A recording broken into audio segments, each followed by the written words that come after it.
Madam నా పేరు నాగరాజ్ అండి. నేను మామూలుగా చాలా ఆర్థికంగా ఇబ్బంది పడుతున్నాను. దాని మూలాన మా మిసెస్‌కి ఒక కిడ్నీ ప్రాబ్లమ్ అయ్యి ఒకటి తీసేశారు. అయితే నాకు జరిగిందేంటంటే మామూలుగా ఫేస్‌బుక్‌లో మెసేజ్ పెడతాం తెలిసింది. అలా మెసేజ్ పెడతం మూలాన మోహన్ సార్ టెలిగ్రామ్‌లో ఫేస్‌బుక్‌లోకొచ్చి ఓకే అయ్యారు.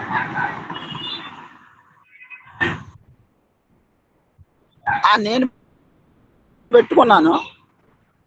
మోహన్ సారు టెలిగ్రామ్‌లో మోహన్ సార్‌ది నంబర్ ఉంది. ఆ! ఎక్క ఎ మోహన్ సారు హైదరాబాద్. అయితే మనకి ఫేస్‌బుక్ ద్వారా టెలిగ్రామ్‌లో ఫోన్ నంబర్ వచ్చింది సార్‌ది. సార్‌కి మెసేజ్ చేశాను. సార్ నాకు హెల్ప్ కావాలని. సరే హెల్ప్ ఏం కావాలని చెప్పేసి అడిగారు. సార్ నా పరిస్థితి ఇది. నాకు ఆర్థికంగా చాలా ఇబ్బందులున్నాయి. నా నా ఇల్లు అప్పుల్లో ఉంది. నాకిద్దరు ఆడపిల్లలు. మా మిసెస్‌కి ఇలా బాలేదని చెప్పి మెసేజ్ పెట్టాను. ఆయన వెంటనే రెస్పాండ్ అయ్యి నాకు కాల్ చేశారు. కాల్ చేస్తే విషయం మొత్తం చెప్పాను.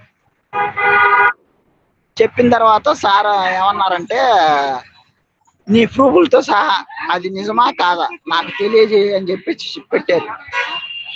సరే నేను పోయిన 18వ తారీఖున పెట్టారు.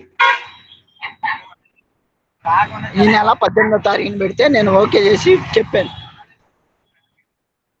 19వ తారీఖు సార్ వచ్చారు. పొద్దున్నే ఉదయం తారీఖు. సరే సారు మామూలుగా మాట్లాడతానే వీడియో తీశారు. నాకు తెలియదు.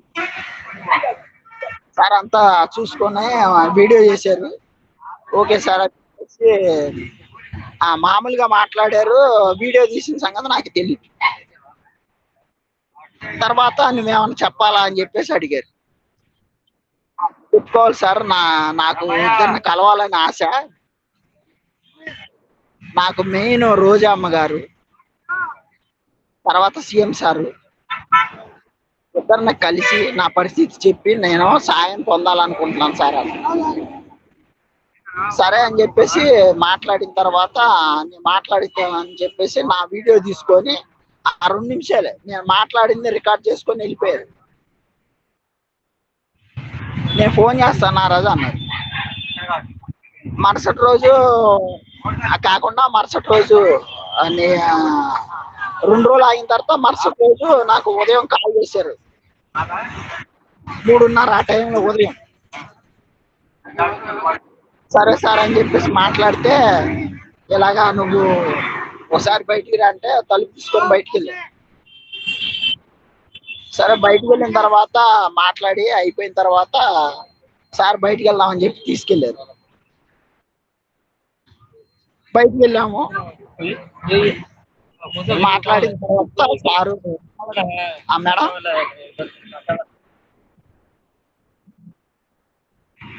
నేను ఒక్కనే వెళ్ళాను ప్రస్తుతానికి. వెళ్ళిన తర్వాత మళ్ళీ సార్ నా ఇంటికి వచ్చి నేను తర్వాత వస్తానని చెప్పేసి వెళ్ళిపోయాను. నాకు నమ్మకం పోయింది సార్ వెళ్ళిపోగానే. అనుకోకుండా నాకు మళ్ళీ ఫోన్ వచ్చింది. మోహన్ సార్ ఫోన్ చేసి నేను వస్తున్నాను. అది 70 రూపాయలు. చెప్పు నువ్వు చెప్పన్నా బేరం పోగొట్టుకున్నా మేడం ఒక్క నిమిషం. 40 అవును 50 ఫైనల్ 50 లేదు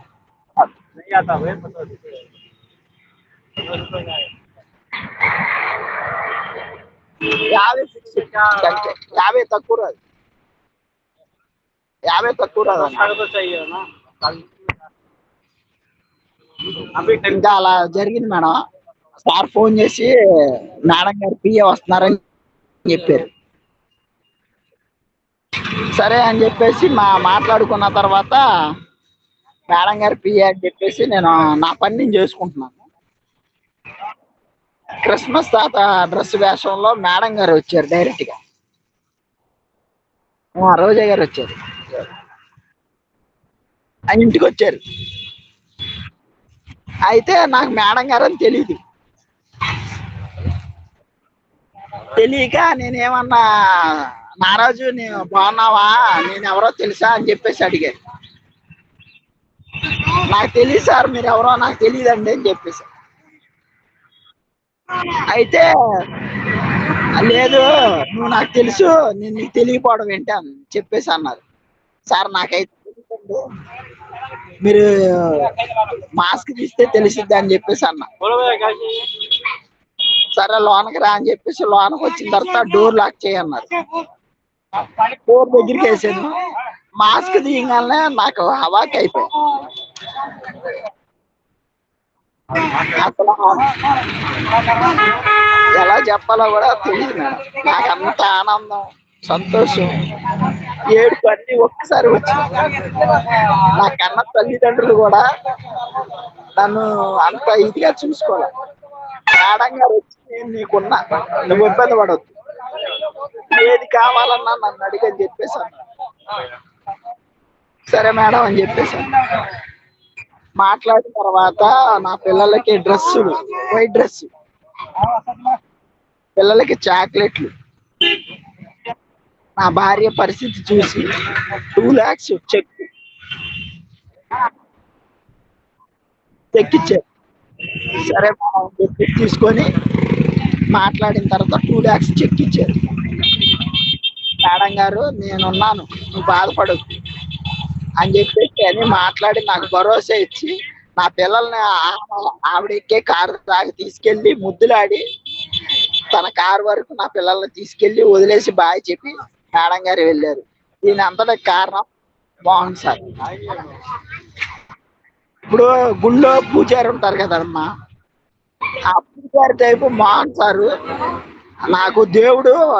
రోజా మేడం ఒక కళ నెరవేరింది. ఇంకా నేను నాకు ఎలా ఉండి ఎలా చనిపోయినా నాకు బాధలేదు. నాకు ఆవిడ ఉందన్న నమ్మకం. నా నా పిల్లల బాధ్యత మొత్తం నాది అని చెప్పేసి అన్నారు. నీ పిల్లల బాధ్యత మొత్తం నాది అని చెప్పేసి అన్నారు.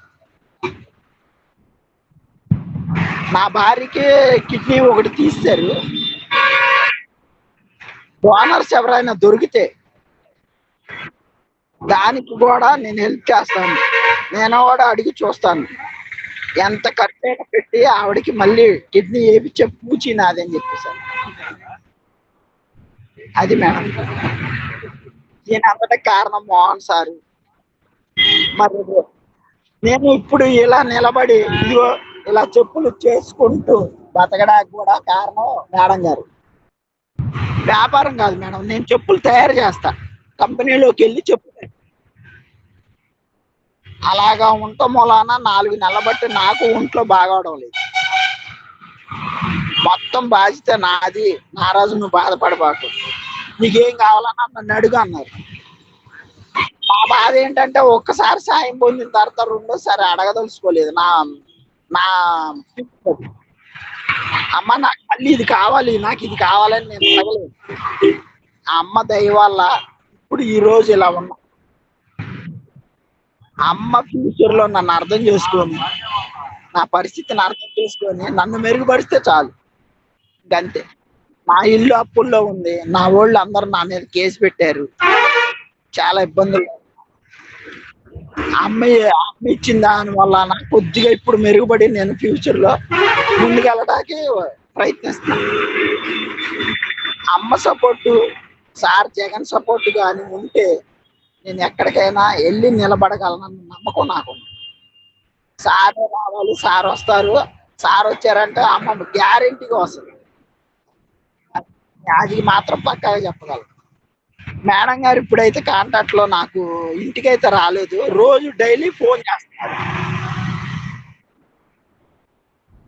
ఫోన్ చేస్తున్నారు, ఫోన్ చేసావా, పిల్లలు ఎలా ఉన్నారు ఏంటి, కాంటాక్ట్ నెంబర్ ఇచ్చారు, నువ్వు ఎలా ఉన్నావు ఏంటి, జాగ్రత్త చేసుకో, ఫ్యూచర్ జాగ్రత్త, నువ్వు జాగ్రత్తగా ఉండు, నువ్వు ఉంటేనే పిల్లలు చెప్పేసి అన్నారు. నాకేంటంటే అమ్మ ఉంది, ఇంక చాలు, నేను ఉన్నా లేకపోయినా నా పిల్లలకి భరోసా ఇచ్చారు. నాకు గ్యారంటీ ఉంది ఇంకా. మేడం బయటికి వెళ్ళేటప్పుడు తెలిసింది రోజా మేడం, రోజా మేడం. అందరూ ఆశ్చర్యపోయారు. మా ఇంటికి రోజా మేడం రావడం ఏంటి? ఆశ్చర్యపోయి నన్ను అడిగారు, ఏం చేసావు, ఏం చేసావు, ఎలా చేసావు, ఏంటి? మాకు కూడా ఇబ్బందులు ఉన్నాయి, అది ఇది అన్నారు. అమ్మా, మరి నా పరిస్థితి ఇది అని చెప్పుకున్నాను. నా పెద్ద పరిస్థితి చూసి, నా పిల్లల్ని నన్ను చూసి, ఆవిడ వచ్చి చూసి స్వయంగా నా పొజిషన్ చూసి నాకు సాయం చేశారు. అలాంటి పొజిషన్ లో మీరు కూడా ఉంటే అప్పుడు ఆవిడ గ్యారెంటీగా మీకు కూడా భరోసా ఇస్తుంది.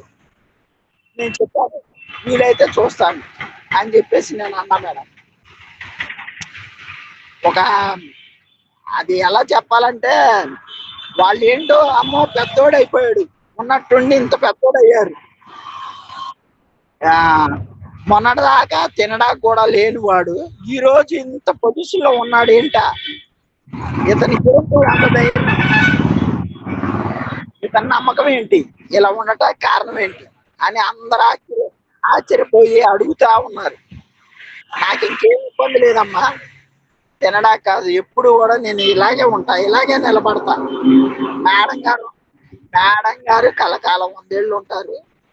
ఆమెను చల్ల దీవెనతో నేను కూడా నా జీవితం ఉన్నంత వరకు ఆవిడని గుర్తు పెట్టుకుంటాను, నేను ఇలాగే ఉంటానని చెప్పేశాను. అది మేడం. మా పిల్లలు ఎగిరి గంతులేశారు మేడం. ఎగిరి గంతులేసి ఇదే కూడా చూసే ఉంటారు మీరు. మా చిన్నపిల్లలు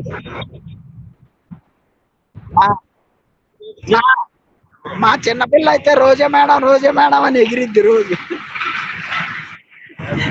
మేడం గారు రాగాల నా పిల్లల్ని దగ్గర తీసుకొని హత్తుకొని దగ్గర తీసుకొని ముద్దులు పెట్టేసి, నీకు ఆని పుట్టి అలాంటి పిల్లలు పుట్టారు, నీకేం ఇబ్బంది ఉండదు, నేను ఉన్నానని చెప్పి. అసలు నా సొంత వాళ్ళు ఉన్నా కానీ 10 రూపాయలు ఇచ్చిన వాళ్ళు లేరు, ఎవరు ఆదరించిన వాళ్ళు లేరు. వాళ్ళు ఉన్నా ఒకటే, లేకపోయినా ఒకటే. అందుకే నేను ఇలా ఫాలో అయ్యి మేడం మేడం గారి ద్వారా మనోహర్ పరిచయం అవటం, మోహన్ సార్ పరిచయం అవటం, ఆ సార్ వల్ల నాకు మేడం గారు రావటం, నా జీవితం మమ్మల్ని అంత బాగానే ఉంది మేడం. నా పొజిషన్ చూశారు, బాగా మాట్లాడాడు, బాగా మాట్లాడాడు. నీకేది కావాలన్నా నేనున్నా, నువ్వు ఇబ్బంది పడ, కావాలంటే అన్నయ్య దగ్గరికి కూడా తీసుకెళ్తాను, జగన్ సార్ దగ్గరికి, నువ్వు ఇబ్బంది పడ అని భరోసా ఇచ్చారు.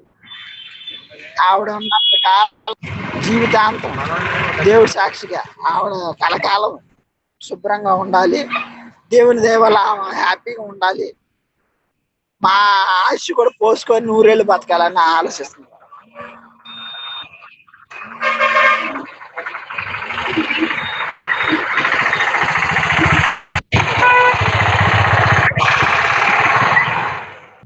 ఆయనకి ఏం చెప్పినా తక్కువే మేడం. నేను ఆయన పాదాల మీద పడి సాష్టాంగ నమస్కారం చేసిన నా జీవితం కూడా ఆయనకి కృతజ్ఞత చెప్పుకోలేని పరిస్థితి. అది ఆయన నాకు చేసిన మేలు నేను జీవితంలో తీర్చుకోలేను. కనీసం నా ఇంట్లో భోజనం పెట్టే అర్హత కూడా లేదు నాకు. కానీ సార్ వస్తే నేను ఒక్కరోజు ఒక ముద్ద అన్నం పెట్టాలని చాలా ఆశగా పడతాను. సరే మేడం, సరే, మీ ఆశీస్సులు ఉంటే ఎప్పుడూ ఇలాగే ఉంటాం మేడం. మా ఫ్రెండ్స్ మేడం, మా అన్నయ్య,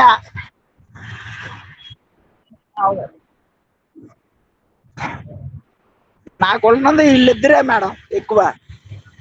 వీళ్ళిద్దరే హ్యాండిక్యాప్స్ నాకులాగా. మేడం గారు, వీళ్ళ పరిస్థితి కూడా అంతంత మాత్రమే. మేడం గారిని కలవాలన్నారు, కానీ మేడం గారికి తెలియజేయాలని నేను చాలా చూస్తున్నా. ఇప్పుడు నాకు సాయపడ్డారు, ఫ్యూచర్ లో మీకు కూడా చేస్తారు, కొద్ది కాలం ఆగండి అని చెప్పేసి అన్నా. మీలాంటి వాళ్ళు జరిగితే నాకు జరుగుద్ది మేడం, నాకు జరిగితే వీళ్ళకి జరిగితే వాళ్ళు కూడా మేడం గారి పేరు, నా పేరు కూడా చెప్తున్నారు. మోహన్ సార్ అంతటికి